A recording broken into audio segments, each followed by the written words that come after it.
Conservatives agree pact with DUP to support May government. An agreement has been reached which will see the Democratic Unionist Party back Theresa May's minority government.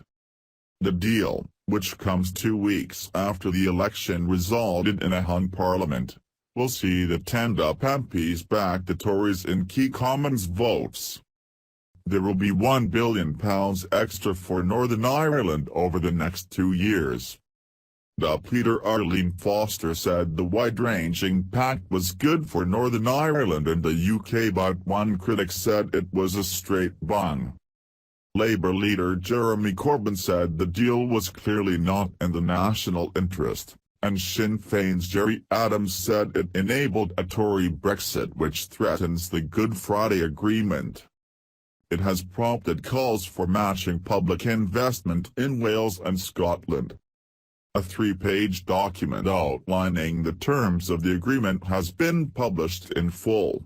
The DUP said it would apply for the lifetime of the Parliament, scheduled to last 5 years, but would also be reviewed at the end of the current session in 2 years' time.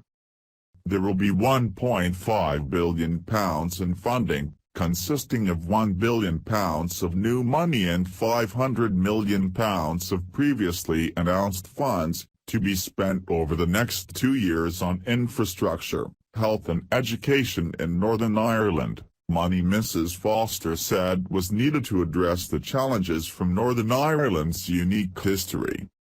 As part of the deal, the military covenant will be implemented in full in Northern Ireland, meaning more focus on the treatment of military veterans, while the triple lock guarantee of at least a 2.5% rise in the state pension each year, and winter fuel payments, will be maintained throughout the UK.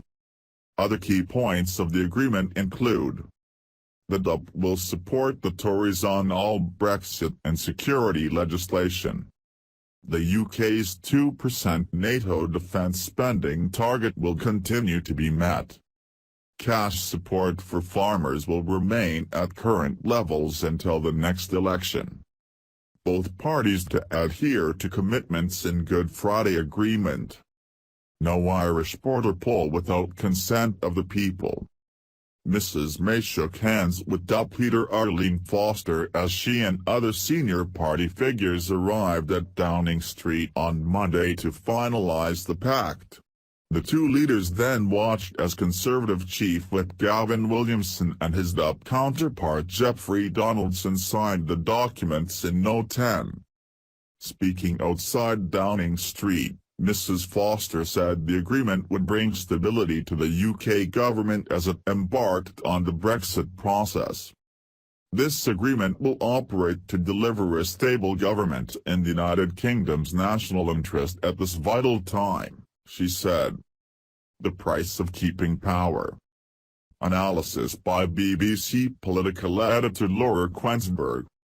The Tories now face a bumpy day of criticism about how the DUP have been bought off, £100 million for each of their 10 votes in Parliament. The other devolved nations will cry foul. Some Tories too are deeply uncomfortable about the association with the DUP brand of unionism. And if the cuts are to be eased in Northern Ireland, what about other parts of the country? But the money that's been found down the back of the number 10 sofa for Northern Ireland may be worth it for Theresa May as the price of holding power, for now. She now has her majority, whatever the cost, and the dividend could be the conclusion of a deal to get power sharing at Stormont up and running too. Read Laura's blog in full. Welcoming the additional funding for Northern Ireland, she said it would benefit all communities. Following our discussions, the Conservative Party has recognised the case for higher funding in Northern Ireland, given our unique history and indeed circumstances over recent decades. The UK Prime Minister said the pact was a very good one for the UK as a whole. We share many values in terms of wanting to see prosperity across the UK, the value of the Union, the important bond between the different parts of the UK, Mrs May said. We very much want to see that protected and enhanced. First Secretary of State Damian Green, a close ally of Mrs May's, said he hoped the extra money would help reviving the devolved government in Northern Ireland. The money that is attached to this agreement is actually less than the money attached to the original Stormont agreement in 2014, he told the BBC. We know Northern Ireland has particular needs, because of its history and difficulties. There are parts of the Northern Ireland infrastructure that needs particular help and that has been recognised on a continuing basis. The BBC's political editor Laura Quensberg said most of the money being allocated to Northern Ireland would go to specific projects rather than general spending, meaning it would not necessarily impact on the Barnett formula which determines overall expenditure across the nations of the UK. She said DUP sources pointed to the creation of a coordination committee, suggesting this would give them a direct line into government discussions and that this may prove particularly influential over the Brexit negotiations. Under the so-called confidence and supply arrangement, the DUP will line up behind the government in key votes, such as on the Queen's speech and budgets, which would threaten the government's survival if they were lost. They will also back Theresa May on Brexit and security matters, which are likely to dominate most of the current parliament. On other legislation, the DUP's support is not necessarily guaranteed, although the Northern Ireland Party is expected to back the majority of the government's programme for the next 2 years after many of its more controversial policies were dropped. Theresa May fell 9 seats short of an overall majority after the snap election, meaning she is reliant on other parties to pass legislation, including relating to the terms of the UK's withdrawal from the EU. The support of the DUP will give her an effective working majority of 13, given that Sinn Fein do not take up their 7 seats and Speaker John Borcow and his 3 deputies, 2 of whom are Labour MPs, do not take part in votes. Several senior Tories had advised her to govern without any formal agreement with the DUP, arguing the Unionist Party would not be prepared to bring Mrs May down and run the risk of the triggering a fresh election given their long-standing hostility to Jeremy Corbyn and other senior Labour figures. Former PM Sir John Major warned that a formal association with the DUP could undermine attempts to restore a power-sharing government in Northern Ireland, while some MPs said the DUP's socially conservative stance on issues such as gay marriage and abortion could damage the party in the longer term.